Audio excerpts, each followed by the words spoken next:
안녕하세요. 고등학교 선생님으로 일하며 애들 둘 키우고 있는 40대 여자예요. 옛 속담 중에 그 말 아시죠? 형보다 나은 아우는 없다는 말이요. 예전에 그 속담을 들을 땐 정말 그 속담처럼 아우보다는 형이 더 나은 줄 알았는데요. 근데 다 그런 건 아니더라고요. 동생보다 나이가 훨씬 많아도 나이값도 못하는 형이 있다는 걸 정말 뼈저리게 느꼈던 일이 있었거든요. 그 일로 나이가 많다고 다 사람 됨됨이가 좋은 건 아니라는 교훈을 얻게 됐습니다.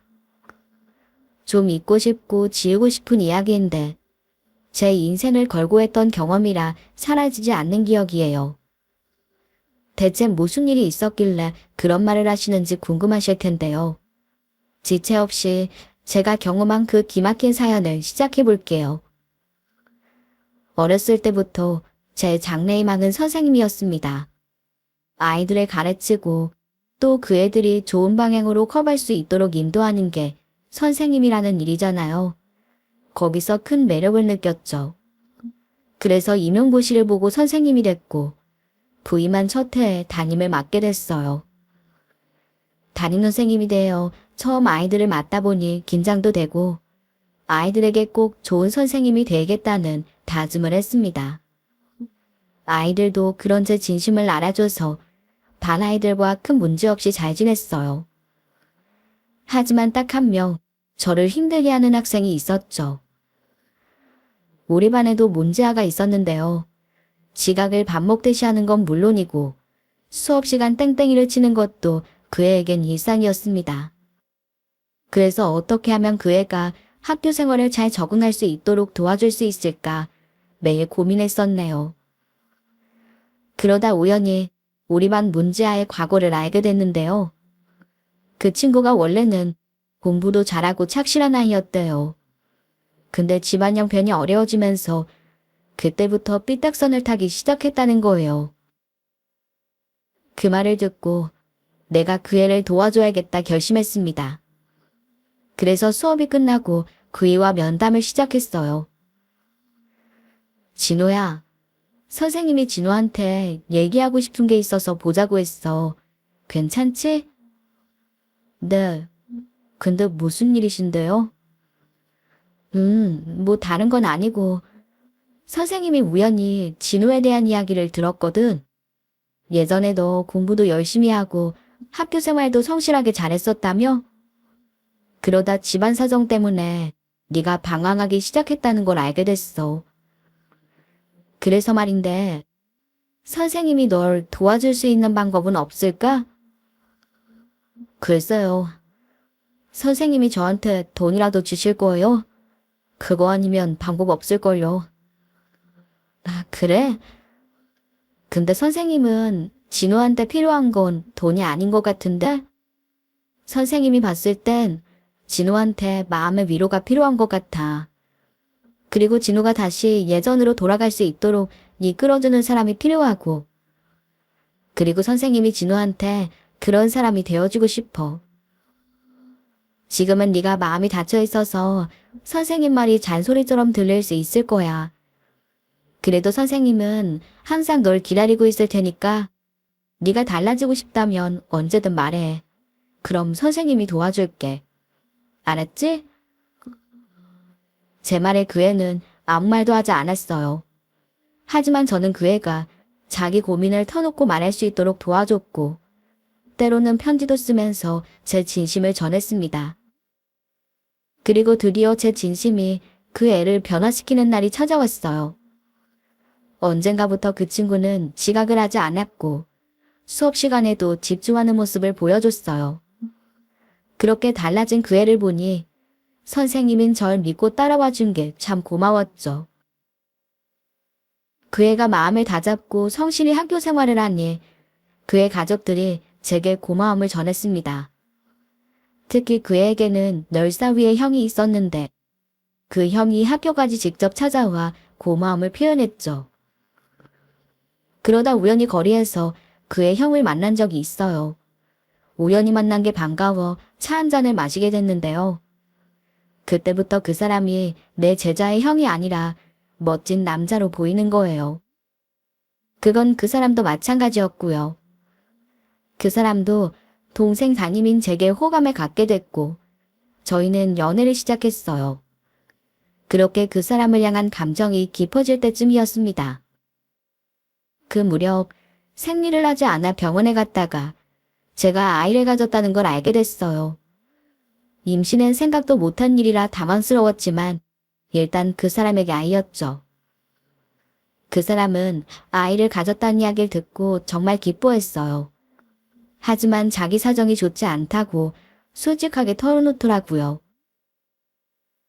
리언이 네가 우리 애를 가졌다는 거 나 너무 기쁘고 또 너한테 고마워. 그래서 얼른 너랑 결혼하고 싶고. 근데 한 가지 걸리는 게 있어. 너도 알지? 우리 집 형편이 넉넉하지 못한 거. 내가 돈이 많아서 좋은 데서 결혼식도 올리고 너 원하는 거 다 해주고 싶은데 상황이 여의치가 않네. 그래도 괜찮아? 진기 씨, 지금 돈 때문에 걱정하는 거예요? 뭘 그런 걱정을 해. 돈 없어도 얼마든지 행복하게 살 수 있는데. 그건 그렇지만 그래도 미연이 널 세상에서 가장 행복한 신부로 만들어주고 싶단 말이야. 나는 그 말만 들어도 이미 넘치게 행복한데? 그리고 형편 같은 걸로 신경 쓰지 말아요. 나도 진호 담임하면서 집 사정 조금은 들어서 알고 있어요. 결혼이야 일단 내가 일하면서 모아놓은 돈 있으니까 그걸로 하면 되고 부모님도 좀 도와주실 거예요. 그러니까 너무 걱정하지 말아요. 그렇게 말해줘서 고마워. 지금은 내가 별 볼 일 없는 놈이지만 앞으로 성공해서 미연이랑 우리 애기 꼭 호강시켜줄게. 약속해. 그 사람은 저를 안고 앞으로 행복하게 해주겠다 맹세했습니다. 넉넉하진 않아도 따뜻한 말을 해주는 그 사람의 품이 참 좋았네요. 이후 결혼을 준비하던 어느 날이었어요. 교무실에서 수업 준비를 하고 있는데 누군가 쾅 소리를 내며 교무실로 들어왔어요. 여기 조미연이 누구야? 조미연 어딨어? 빨리 안 나와? 갑자기 교무실에 쳐들어온 여자는 소리를 고래고래 지르면서 저를 찾더군요. 제가 조미연인데 누구세요? 혹시 학부모님이세요? 학부모 좋아하네. 너 나 누군지 모르니? 그럼 김진규가 누군지는 알지? 김진규요? 저랑 결혼할 사람인데 진규 씨랑 아는 분이세요? 어쩐 일로 절 찾아오셨죠? 제 물음에 그 여자는 들고 있던 봉투를 던졌습니다. 그 봉투 안엔 저를 찾아온 그 여자와 예비 남편이 함께 찍은 사진이 수십 장이 들려 있었습니다. 둘이 얼굴을 맞대고 다정하게 찍은 사진을 보고 제 심장이 세차게 뛰기 시작했어요. 제 반응을 보고 그 여자가 저를 비웃으며 말했습니다. 어때? 그 사진을 보니까 내가 누군지 감이 오니? 내가 그 사람 여자친구라고. 근데 내가 있는데 감히 네가 진규 씨랑 결혼을 해. 니들이 결혼을 할 수 있을 것 같아? 저기요. 그래요. 제 남자친구랑 만나셨던 분이라는 건 알겠는데 그 사람한테는 지금 저밖에 없어요. 전 남자친구가 결혼한다니 불편하실 수도 있겠지만 그래도 제 직장까지 찾아와서 이러시는 건 선 넘은 행동 아닌가요? 이러지 말고 돌아가 주세요. 뭐? 희년이 진짜 겁대가리를 상실했네. 야, 네가 뭔데 선을 넘네만 해야. 선은 네 년이 먼저 넘었잖아. 진규 씨 첫사랑이 나라고. 내가 진짜 그 사람 여자친구야.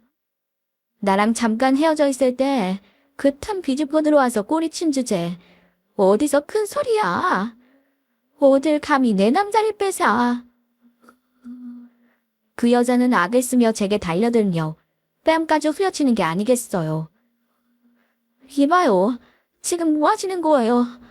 이렇게 폭력 쓰시면 경찰 부를 거예요. 임산부한테 폭력 쓴 벌로 경찰서 좀 가보실래요? 니깎게 진규 씨 애를 가졌단 말이야? 너 오늘 내가 가만 안 둬. 오늘 너 죽고 나 죽자. 경찰 불러. 내가 그딴 말을 쩔 것 같아. 그 여자가 제 몸을 밀치며 그대로 바닥으로 쓰러졌고 여자는 저를 올라타 제 몸을 마구 때리기 시작했어요. 완전히 눈이 돌아서 저를 때리는 겁니다. 그때 주변 선생님들이 이성일고 때리는 여자를 제압했고 겨우 그 여자의 손아귀에서 벗어날 수 있었습니다. 선생님들에게 제압당하고서도 그 여자는 아주 난동을 부렸어요. 제 책상 물건을 다 집어던지고 욕을 하고 진짜 난리도 아니었죠. 학교 경비 아저씨들이 끌고 간 다음에야 조용해질 수 있었네요. 그 여자가 찾아와 행패 부린 소식은 금세 학교에 퍼졌습니다. 그래서 그 애도 알게 됐나 봐요. 본인 형 때문에 저한테 죄송하다고 사과를 했죠. 그리고 제 예비 남편도 그 소식을 듣고 헐레벌떡 달려왔습니다. 미연아, 너 괜찮아? 어디 다친 데는 없어. 우리 아기는 괜찮은 거야? 나 방금 진우한테 얘기 들었어. 아까 많이 놀랐지? 나 때문에 학교에서 그런 일까지 겪게 하고 정말 미안하다. 내가 면목이 없다. 나는 괜찮고 우리 아기도 괜찮아요. 나 근데 진기 씨한테 묻고 싶은 게 있어. 그 여자가 하는 말이 대체 뭐야? 본인이 진짜 진규 씨 여자친구라던데? 본인이 당신 첫사랑이라고 잠깐 헤어졌을 때 내가 꼬리쳐서 만난 거라고 하면서 나한테 둘이 찍은 사진까지 수십 장 가져와서 보여주던데. 이게 다 어떻게 된 일이야? 나 무슨 일인지 알아야겠어. 그게 말이야. 그래, 솔직하게 말할게. 내가 그 여자랑 만났던 건 맞아. 그렇지만 뭐 첫사랑이고 그럴 정도로 깊은 관계는 아니었어. 그리고 미연이 너도 봐서 알겠지만 그 여자가 좀 제정신이 아니잖아. 그거 눈치채고 헤어졌더니 그 복수심 때문에 나한테 자꾸 매달리더라고. 근데 나 진짜 결백해. 그 여자랑 완전히 헤어지고 미연이 너 만난 거고 난 그 여자한테 감정 남은 거 조금도 없어. 진심이야. 그러니까 오늘 일로 나 오해하고 그러지 말아줘. 나 지금은 진짜 당신밖에 없단 말이야. 알겠어요. 당신만 믿을게요. 오늘 일 때문에 좀 놀라긴 했지만 뭐 이미 다 끝난 사이라니까 그걸로 됐어요. 말해줘서 고마워요. 그 사람은 둘은 완전히 끝낸 사이가 맞다며 저를 안심시켰습니다. 지금은 적군이라는 말을 믿었고 그래서 망설임 없이 결혼을 진행했죠. 얼마 후 저희는 부부가 되었습니다. 제자의 형이었던 사람은 남편이 되고 또 제가 아끼는 제자는 제 시동생이 된 거예요. 이렇게 인연이 되어 가족이 된 게 참 신기했죠. 결혼한 뒤 우리의 생활은 참 안정적이었어요. 곧이어 딸도 태어나고 뭐 하나 더 바랄 게 없었습니다. 시동생도 모범생이 되어 공부도 열심히 했고요. 하지만 조금 속상한 일도 있었습니다. 시동생이 원하는 대학에 합격하지 못했거든요. 정말 아깝게 떨어져 제 마음이 다 아프더라고요. 그렇지만 의젓한 시동생은 자신은 괜찮다며 다른 가족들을 위로했어요. 본인이 제일 속상할 텐데 애써 괜찮은 척하는 걸 보고 안타까웠죠. 그래서 제가 뭔가 도와줄 게 없을까 생각했고 제가 시동생을 데리고 살면서 직접 공부를 가르치기로 결심했어요. 도련님, 나랑 잠깐 얘기 좀 할래요? 네, 형수님. 무슨 일인데요? 근데 저한테 말씀 편하게 하시라니까요. 저한테 존댓말 하시는 거 불편해요. 제가 제일 존경하는 은사님이니까 저한테 말씀 좀 편하게 해주세요. 알겠어. 내가 우리 도련님을 어떻게 이기겠어. 해달라는 대로 해드려야지. 그건 그렇고 도련님 혹시 앞으로의 계획 좀 세워봤어? 글쎄요. 잘 모르겠어요. 생각 중이긴 한데 저 그냥 돈 벌까 봐요. 저는 공부랑 잘 안 맞는 것 같아요. 거봐. 내가 도련님 이런 생각하고 있을 줄 알았어. 공부가 왜 도련님 적성에 안 맞아?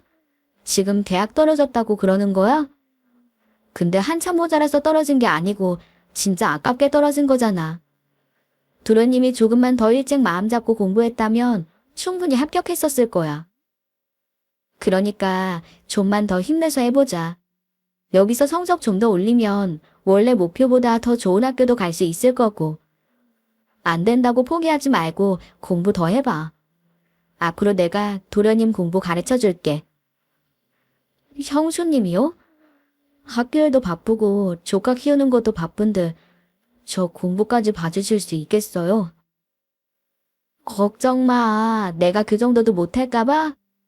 나 대학 다닐 때 학생들 과외 선생님으로 잘 나갔었다? 그거 몰랐지? 그때 능력 발휘해서 우리 도련님 성적 쭉쭉 오르게 해줄 테니까 나만 잘 따라와. 알았지? 형수님 감사해요. 실은 저도 공부 더 해보고 싶은데 재수할 용기가 없어서 망설였거든요. 근데 형수님 덕분에 저 새로 시작할 수 있을 것 같아요. 형수님, 아니 선생님 정말 감사합니다. 저 진짜 열심히 할게요. 시동생은 자신이 최선을 다하겠다고 감사하다며 꼬박 고개 숙여 인사했어요. 저는 그런 시동생의 의지가 참 보기 좋더라고요. 그 후로 저는 저희 집에 시동생을 데리고 살면서 가회를 시작했어요. 시동생은 머리가 원래 좋아서 그런지 조금만 가르쳐줘도 쭉쭉 따라오더라고요. 그렇게 시동생이 재수에 성공할 수 있도록 도왔고 그동안 시동생 성적은 크게 올라 의대에 합격했어요. 의대에 합격한 걸 확인하고 시동생이랑 저는 얼싸안고 기쁨을 나눴죠. 시동생은 이게 다 제 덕분이라고 감사 인사를 했고 저는 묵묵히 저를 따라와 준 시동생이 너무나 기특하고 대견했네요. 시동생의 의대 등록을 앞두고 있던 어느 날이었어요. 등록금을 내려간다던 시동생의 얼굴이 갑자기 사색이 되어 있는 거예요. 무슨 일이냐고 물으니 준비해놓은 등록금이 없어졌답니다. 그 말에 놀라 온 집안을 다 뒤지며 찾아봤지만 시동생의 등록금은 온데간데 없이 사라졌어요. 형수님, 저 이제 어떡해요? 등록금 없어졌으면 나 대학 못 가는 거잖아요. 저 어떻게 해야 돼요? 시동생은 당장이라도 울 것 같은 얼굴이었어요. 그 표정을 보는데 저도 눈앞이 캄캄했습니다. 도련님, 혹시 도둑 맞은 건 아니야? 일단은 경찰에 신고부터 하자. 어떻게든 돈을 찾아야 할 거 아니야. 내가 지금 경찰에 바로 신고할게. 그때였습니다. 갑자기 남편이 저를 가로막았어요. 그러더니 저와 시동생 앞에 무릎을 꿇는 게 아니겠어요. 여보, 그리고 진호야. 내가 두 사람한테 할 말 있어. 당신 갑자기 왜 이래? 급한 거 아니면 나중에 하자. 지금 경찰에 신고부터 해야 돼. 집에 도둑이 들어서 등록금 훔쳐간 걸지도 모르잖아. 그거 도둑 아니야. 도둑 아니니까 경찰에 신고할 거 없어. 도둑이 아니라니? 그게 무슨 소리야? 그럼 당신이 도련님 등록금이 어디 갔는지 안다는 얘기야? 내가 두 사람한테 고백할 게 있어. 사실은 그 돈 내가 가져다 썼어. 진작 말하려고 했는데 도저히 입이 떨어지질 않더라. 그래서 이제야 말해. 정말 미안해.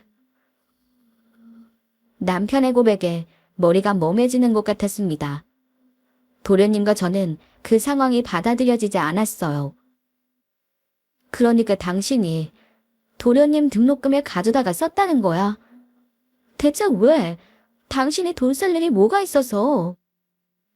그래 형, 좀 알아듣게 말해봐. 무슨 일로 그 돈을 쓴 건지 알아듣게 이야기를 좀 해보라고. 있잖아. 실은 내가 친구놈들 꼬임에 빠져서 도박에 손을 댔어. 그래서 돈 더 따고 싶은 욕심에 진호 등록금까지 가져다 쓴 거야. 그래도 나 이젠 도박에서 손 뗐어. 정말이야. 그건 믿어줘. 그렇지만 동생 등록금에 손댄 건 용서받을 수 없는 짓인 거 알아. 내가 진짜 잠깐 정신이 어떻게 들었나 봐. 정말 미안해. 동생 등록금에 도박하는 데 썼단 남편 말에 그대로 주저앉았습니다. 여보, 진짜 미쳤어? 아무리 도박에 눈이 멀어도 그렇지. 다른 돈도 아니고 동생 대학 등록금이야. 어떻게 그 돈을 훔쳐가? 당신이 형이야? 그러고도 형이냐고. 알아.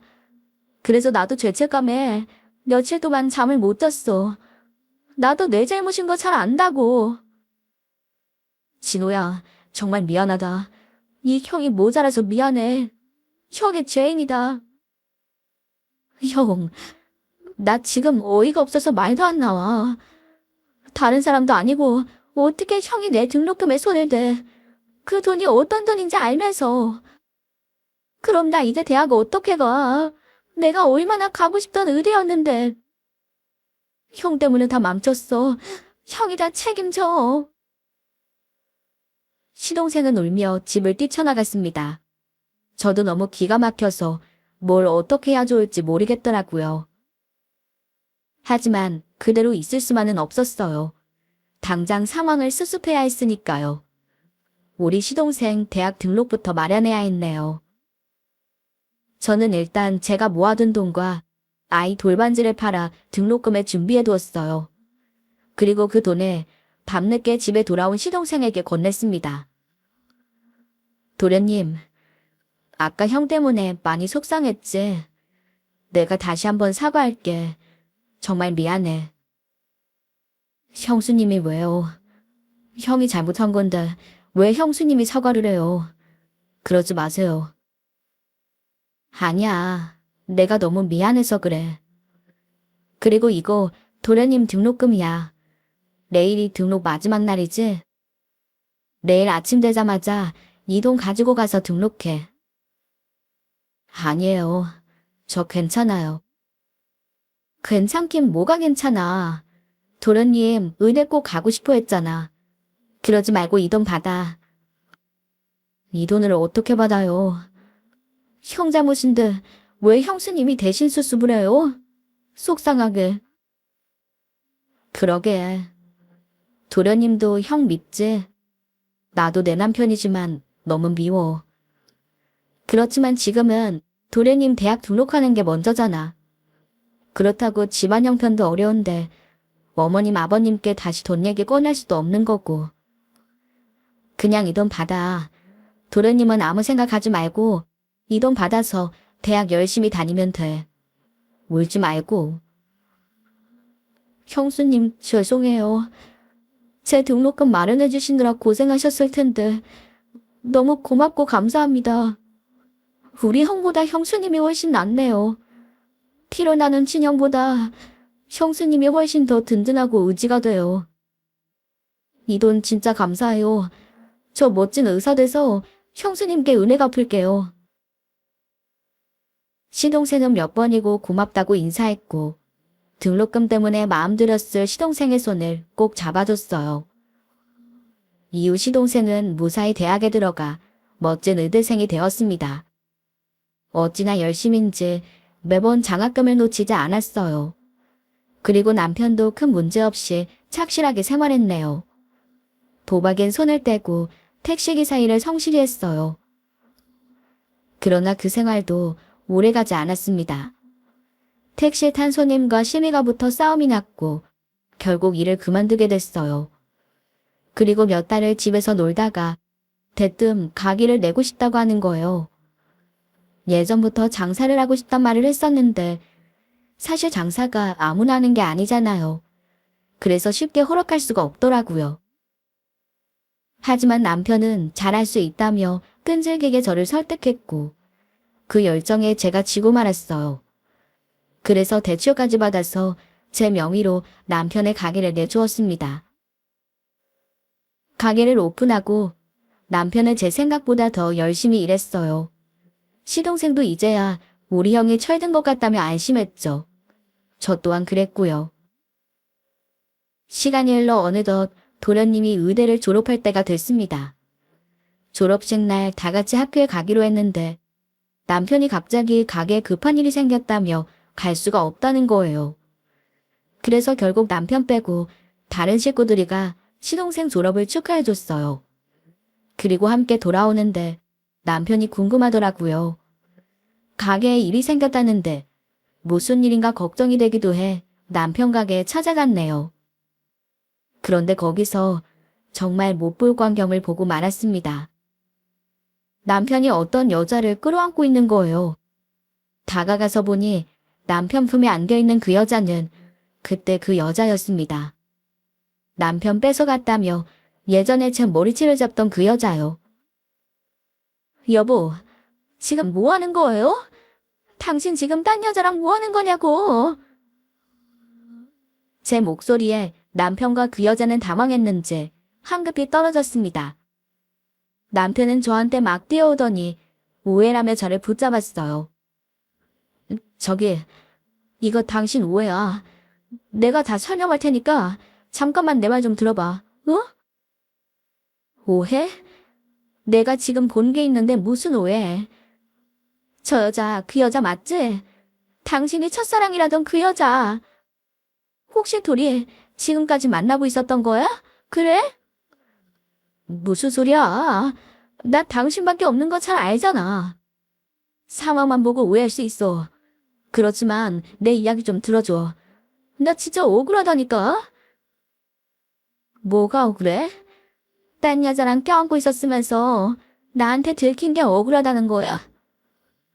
가게 급한 일 때문에 동생 졸업식 못 온다길래 난 그 말을 믿었어. 혹시라도 큰일일까봐 졸업식 끝나자마자 식구들 데리고 급하게 왔는데 보여준 꼴이 결국 이거야? 정말 미안해. 근데 저 여자가 갑자기 찾아와서 나도 어쩔 수가 없었어. 안 만나주면 가게에 매일 찾아오겠다고 진상거리는데 난들어 어떡해. 그래서 저 여자 진정시키느라 진호 졸업식에도 못 간 거야. 진짜야. 내 말 좀 믿어줘. 남편의 해명에도 제 마음은 차갑게 식었습니다. 우리를 지켜보던 시동생도 한숨을 푹 내쉬었어요. 형, 아무리 그래도 딴 여자랑 안고 있는 건 말이 안 되지. 아무리 저 여자가 진상을 부렸어도 말로 설득해야지. 형 이러면 어떡해. 그래, 내가 잘못한 거 나도 알아. 하지만 나도 억울하다고. 저 여자가 또 너희 형수 학교 찾아가서 난리칠까봐 나도 그게 걱정돼서 그냥 비위적 맞춰준 것뿐이란 말이야. 남편은 오해라며 저를 설득하려고 했지만 아무것도 들리지 않았습니다. 다른 여자와 안고 있던 그 모습이 너무나 충격적이었거든요. 그래서 며칠간은 남편과 아무런 대화를 하지 않았어요. 너무 충격적이라 이혼까지도 생각했었죠. 제 마음에 느꼈는지 남편은 진짜 끈질기게 제게 사과했습니다. 지난번처럼 제게 해코지할까봐 달리려고 한 것뿐이라고 해명했어요. 그리고 몇 날 며칠을 빌었죠. 그렇게 거의 한 달 가까이를 저를 쫓아다니며 사과했을 거예요. 남편의 계속된 사과에 저도 조금씩 마음이 흔들렸습니다. 이렇게까지 사과하는데 그게 거짓말이라고 생각하지 않았어요. 그래서 남편의 말을 믿어줬고 그 일을 그렇게 마무리했네요. 그 후 몇 년이 흘렀습니다. 남편도 별일 없고 애들도 잘 크고 시동생 또한 병원 일에 잘 적응해 갈 때였죠. 평범하고 무난한 날의 연속이었습니다. 그런데 어느 날 밤 시동생이 술에 잔뜩 취해 우리 집에 찾아온 거예요. 어머, 도련님, 이게 무슨 일이야? 왜 이렇게 취했어? 웬 술을 이렇게 많이 마셨어? 무슨 일 있었어? 아니에요. 아무 일도 없었어요. 그냥 오늘 술이 좀 마시고 싶어서 마시다가 좀 취했네요. 평소에 술 잘 마시지도 않는 사람이 대체 얼마나 마신 거야? 기다려봐. 내가 꿀물 좀 타줄 테니까. 저 괜찮아요. 꿀물 안 마셔도 돼요. 저 그냥 잠깐 형수님 보러 온 거예요. 도련님, 무슨 일 있구나. 뭐 속상한 일 있는 거지? 그치? 아니요. 속상한 일은요. 아무 일도 없어요. 그냥 일은 없는데요. 술 마시면서 생각해보니까 내가 우리 형수님한테 너무 미안하더라고요. 우리 형수님은 나 사람도 만들어주고 공부시켜서 의대도 보내줬는데 난 형수님한테 해준 게 없어요. 고작 우리 형 같은 사람이나 만나게 하고 그것 말곤 내가 형수님한테 해드린 게 없네요. 그게 형수님한테 너무 죄송해요. 우리 형수님은 우리 형 말고 더 좋은 사람 만나서 결혼했어야 하는데 그럼 속 썩을 일도 없이 행복하게 잘 살았을 텐데. 우리 형 만난 거 다 제 탓이에요. 나만 아니었어도 우리 형 같은 사람이랑 만날 일이 없었을 텐데. 시동생은 그 말을 하며 막 크게 울었습니다. 도련님, 그런 말이 어딨어. 난 애들 아빠 만나서 결혼하고 또 도련님 같은 든든한 시동생도 생기고 다 좋고 행복한데 왜 그런 말을 해? 혹시 형이랑 싸웠어? 둘이 뭐 안 좋은 일이라도 있었던 거야? 아니요. 그냥 그런 생각이 들어서요. 참, 형수님이 제 인생의 은인인 거 아시죠? 형수님 없었으면 저 직업도 없이 사고만 치면서 살았을 거예요. 그래서 제가 그 은혜는 꼭 갚고 싶어요. 이번에 제가 그 은혜 갚을게요. 형수님이 신경 쓸 거 없이 제가 다 해결할 테니까 걱정 마세요. 시동생은 울면서 자기가 다 해결하겠다는 말만 되뇌었어요.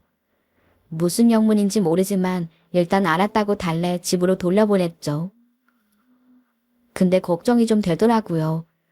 술도 잘 마시지 않는 사람이 왜 저렇게 취할 때까지 마신 건지 무슨 일이 있나 싶어 불안했어요. 잠 못 이루면서 걱정하고 있는데 새벽이 넘어서 남편이 들어왔습니다. 그런데 남편 얼굴이 좀 이상했어요. 누구한테 맞은 건지 입술은 다 터져 있고 꼴이 말이 아닌 거예요. 여보, 당신 얼굴이 왜 이래? 누구랑 싸운 거야? 오버하지 마. 별거 아니야. 그냥 가게 진상 손님 와서 시비가 좀 붙었어. 어머, 그 손님 미친 거 아니야? 그렇다고 사람을 이렇게 때려? 경찰에 신고는 했어? 다 잘 해결됐으니까 당신 신경 쓸 거 없어. 아, 나 너무 피곤하다. 좀 쉴게. 남편은 고단했는지 곧장 잠이 들어버렸습니다. 그런 남편의 뒷모습을 보는데 저도 모르게 참 짠하더라고요. 그땐 숨겨진 진실도 모른 채 남편이 그저 안쓰럽기만 했죠. 참 멍청하게요. 그리고 몇 달이 지났어요. 시동생이 제게 전화를 걸어왔습니다. 만나는 여자친구와 결혼하기로 했다며 상견례 자리에 저도 나와달라며 부탁하더라고요. 형수님, 저 이번 주말에 상견례 하는 거 아시죠? 형수님도 나오셔야 돼요. 나도? 아, 뭘 나까지 나가. 그냥 어머님, 아버님만 나가시면 되지. 아, 그리고 내가 뭐라고 상견례 자리를 나가. 에이, 형수님 그렇게 말씀하시면 안 되죠. 나한텐 형수님이 우리 엄마 아빠 다음이에요. 그리고 형수님이 뭐 그냥 형수님이에요? 내 인생의 은사님이신데 당연히 상견례 나와주셔야죠. 여자친구 쪽도 가족들 다 나온다니까 걱정 말고 나오세요. 꼭이요. 시동생은 상견례 꼭 참석하라며 신신당부를 하고 끊었어요. 거기다 그렇게 애교 있게 부탁하니 안 나갈 수가 없겠더라고요. 우리 시동생이 곧 결혼한다니 행복하길 빌어주는 마음으로 상견례 자리에 나가게 됐습니다. 드디어 상견례 당일이 됐어요. 우리 집안 사람들과 예비 동선의 가족들이 모두 다 모였죠. 모두 인사를 하고 준비된 음식을 먹고 있을 때였습니다. 갑자기 상견례장 문이 열리면서 한 여자가 들어왔어요. 놀라 쳐다보니 세상에나 남편 첫사랑이 시동생 상견례장에 쳐들어온 거예요. 그 여자는 왜 내 손을 잡고 상견례장에 들어왔고 말릴 새도 없이 동선의 가족들에게 본인 소개를 하기 시작했습니다. 제가 좀 늦었죠? 벌써 인사는 다 하셨나? 제가 누구냐면요. 이제 이 집 큰며느리 될 사람이에요. 앞으로 내가 진짜 형수입니다. 다들 만나서 반가워요. 그 여자는 예비사돈들 앞에서 본인이 진짜 형수라며 인사를 건넸어요. 당황한 동선의 가족들은 제 눈치만 보기 바빴죠. 저도 더는 그 여자의 만행을 참을 수가 없었어요. 감히 상견례장까지 와서 헛소리하는 건 두고 볼 수 없었거든요. 이봐요. 지금 여기서 뭐 하는 거예요? 남 상견례 하는데 찾아왔어. 이게 무슨 실례예요? 내가 몇 번이나 참았는데 더 이상은 못 참아요. 남의 시동생 상견례 망치지 말고 좋은 말로 할 때 얼른 나가요. 하, 참나. 야, 네가 못 참으면 어쩔 거야. 나 너 하나도 안 무섭거든. 멍청한 년이 누구한테 나가라 마라 큰 소리 치는 거야? 지금 뭐라고 했어요? 멍청한 년? 말이면 단줄 알아요. 낄 자리 안 낄 자리 구분도 못하고 이게 무슨 행패예요? 행패? 그래, 내가 행패 좀 부린다. 그래서 뭐 어쩔래? 너처럼 멍청한 년보다 행패 부리는 내가 낫지. 이렇게 멍청하니 지금까지 10년 넘게 속고 산 거 아니야. 불쌍해. 당신 뭐라 그랬어요? 당신이 뭔데 나한테 불쌍하다는 건데? 지 남편 간수도 못하는 년이니까 불쌍하지.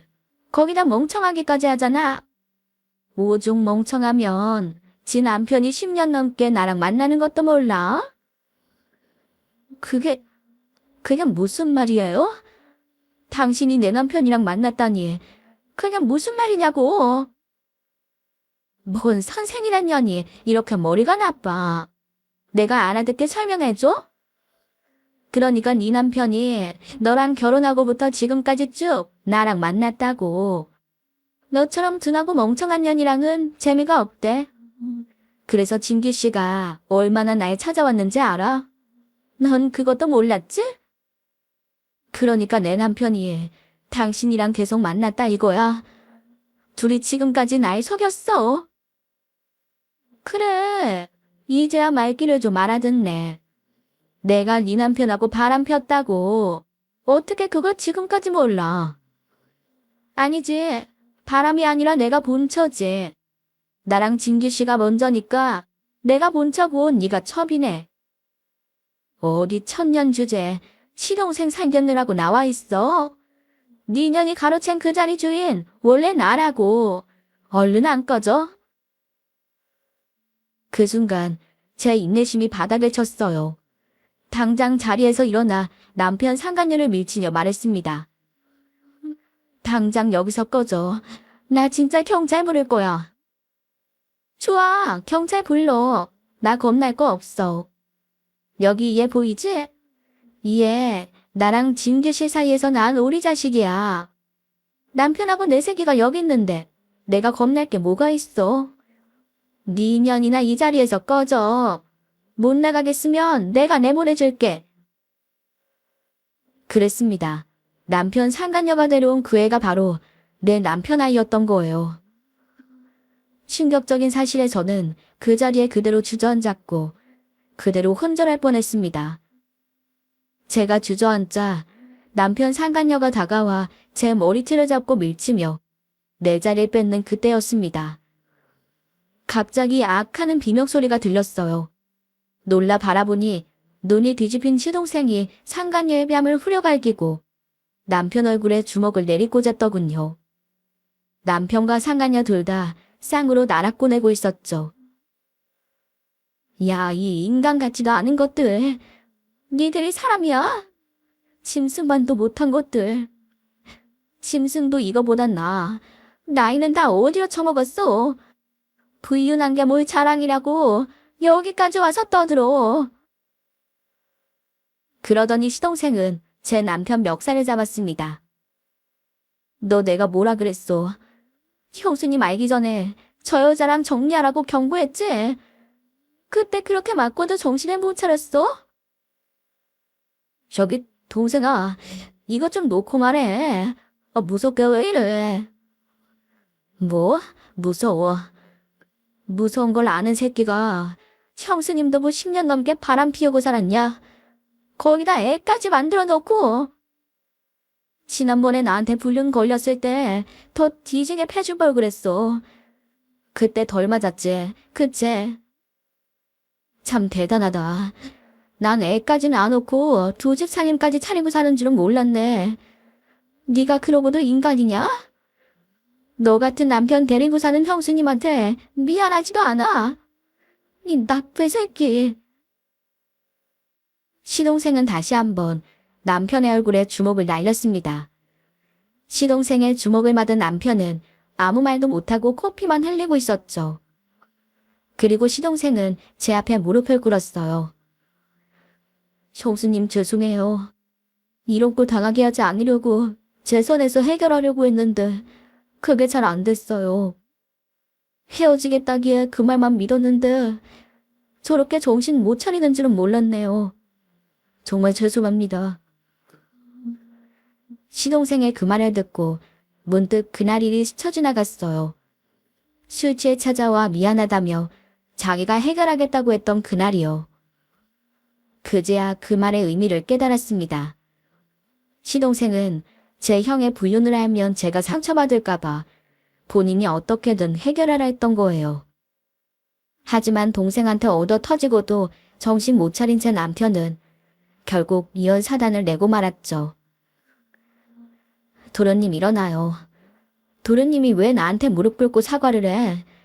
진짜 죄 지은 놈은 따로 있는데. 무릎 꿇은 채 울고 있는 도련님을 일으켜 세운 뒤 남편에게 다가갔습니다. 남편 놈은 코피를 줄줄 흘리면서 저를 애처롭게 올려다보더군요. 여보, 놀란 거 알아. 내가 다 설명해 줄 테니까 나 좀 일으켜줘. 나 지금 저 자식한테 맞아서 지금 너무 아파. 아파? 그래.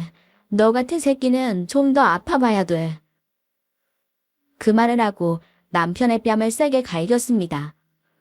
그러니 그걸 본 상간녀가 지 남편 왜 때리냐며 제게 달려드는 거예요.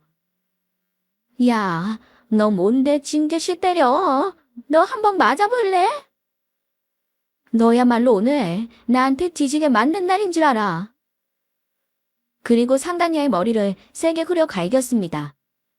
정통으로 맞은 상간녀는 신음소리를 내며 주저앉았어요. 그동안 나 몰래 바람 피우느라 아주 재밌었지.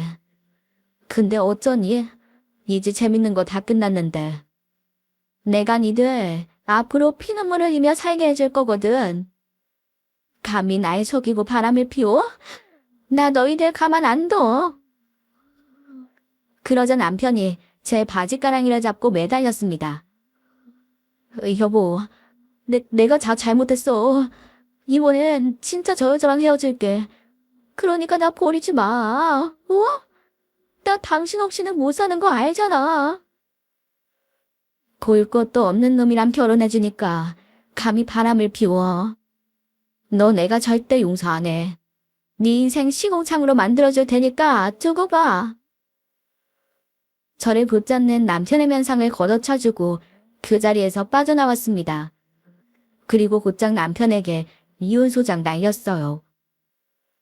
그뿐만이 아니었습니다. 상간녀 소송에다 제 명의로 된 가게에서도 내쫓았어요.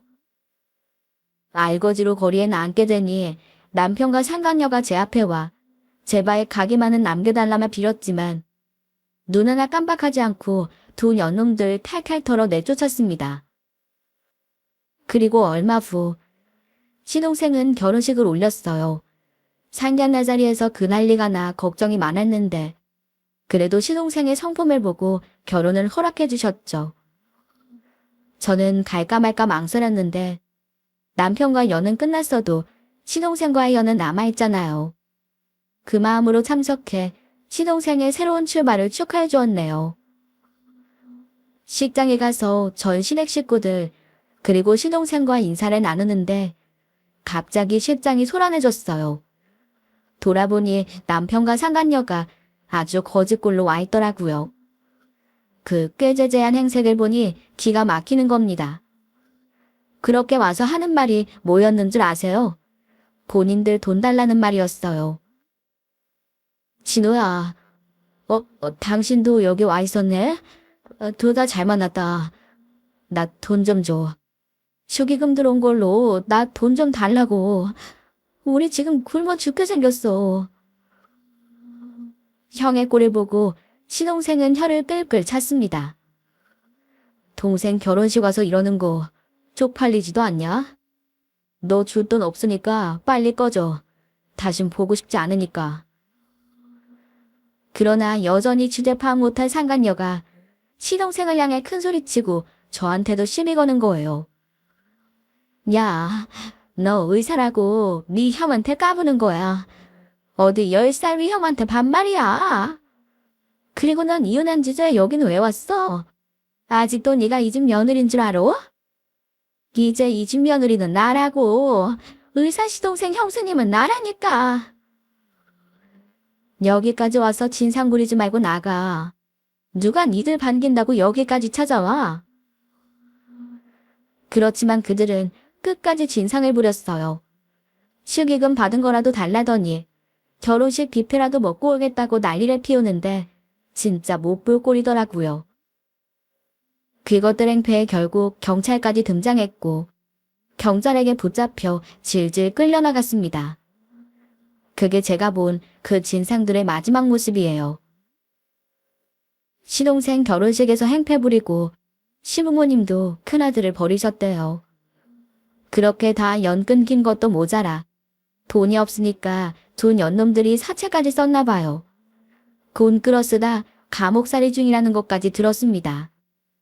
둘 다 정신 차릴 때까지 교도소에서 푹 썩길 바라는 마음입니다. 그런 일이 있고 꽤 오랜 시간이 흘렀네요. 그렇게 남편은 정리했지만 시동생과는 아직도 좋은 인연을 이어가고 있어요. 제 시동생이기도 하지만 또 제자이기도 하니까요. 실은 제가 얼마 전 재혼했는데요. 지금 남편이 시동생과의 이야기를 듣고 다 이해해뒀어요. 그러게 가끔은 안부 인사를 주고받으며 선생님과 제자 사이로 잘 지내고 있답니다. 제가 왜 형보다 아우가 낫다고 했는지 이제는 다들 아시겠죠? 이 이야기를 하니 참 홀가분하고 좋네요. 이쯤에서 제 사연은 마무리해보려고 합니다. 모두들 좋은 하루 보내시길 바라고 제 사연 들어주셔서 감사해요. 다들 건강하세요.